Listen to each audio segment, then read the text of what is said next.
സമസ്ത നേതാവ് ഉമർ ഫൈസി മുക്കത്തിനെതിരായ ലീഗ് നേതാവ് ഷാഫി ചാലിയത്തിന്റെ അധിക്ഷേപത്തിനെതിരെ രൂക്ഷ വിമർശനവുമായി സമസ്ത യുവജന നേതാക്കൾ രംഗത്ത് വന്നു. ഹമീദ് ഫൈസി അമ്പലക്കടവ്, സത്താൻ പന്തല്ലൂർ, സലാഹുദ്ദീൻ ഫൈസി എന്നിവരാണ് കടുത്ത വിമർശനവുമായി രംഗത്ത് വന്നത്.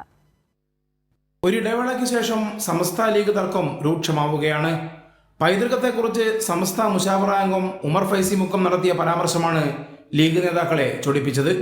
ഉമർ ഫൈസിക്കെതിരെ ലീഗ് സംസ്ഥാന സെക്രട്ടറി ഷാഫി ചാലിയം നടത്തിയ കടുത്ത വിമർശനത്തിനെതിരെ സമസ്ത യുവജന നേതാക്കൾ ഒറ്റക്കെട്ടായി രംഗത്തു വന്നു.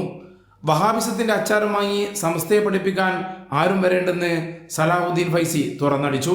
വഹാബിസത്തിന്റെ അച്ചാരം വാങ്ങിയിട്ട് സമസ്തയുടെ മുശാവറ എന്ത് തീരുമാനിക്കണമെന്ന അഭിപ്രായം പറയാൻ അത് ചാലിയത്തുകാരാണെങ്കിലും വയനാട്ടുകാരാണെങ്കിലും തിരൂരങ്ങാടിക്കാരാണെങ്കിലും ഞങ്ങളുടെ മുന്നിലേക്ക് വരണ്ട.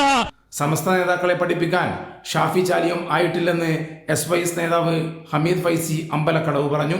ഈ ഷാഫി ചാലിയം ദുർബലപ്പെടുത്താനും ഇകഴ്ത്താനും ഭിന്നിപ്പിക്കാനും മുസ്ലിം സംഘടനകളുടെ സ്വാഭാവികമായ പ്രശ്നങ്ങൾ പരിഹരിക്കാൻ മുൻകൈയെടുക്കുന്നതിന് പകരം തന്റെ ആദർശം ദുരുപയോഗം ചെയ്തുകൊണ്ട് തന്റെ ആദർശം ഉപയോഗപ്പെടുത്തിക്കൊണ്ട് സമസ്ത കേരള ജംഇയ്യത്തുലമയെ തകർക്കാൻ ശ്രമിക്കുകയാണെങ്കിൽ ആ ശ്രമം കേരളീയ മുസ്ലിം സമൂഹത്തിന് മുന്നിൽ വിലപ്പോകുന്ന പ്രശ്നമേ ഇല്ല എന്ന് ഭിന്നിപ്പുണ്ടാക്കുന്ന ഇരുട്ടിന്റെ ശക്തികളെ തിരിച്ചറിയണമെന്ന് സത്താർ പന്തല്ലൂർ വ്യക്തമാക്കി.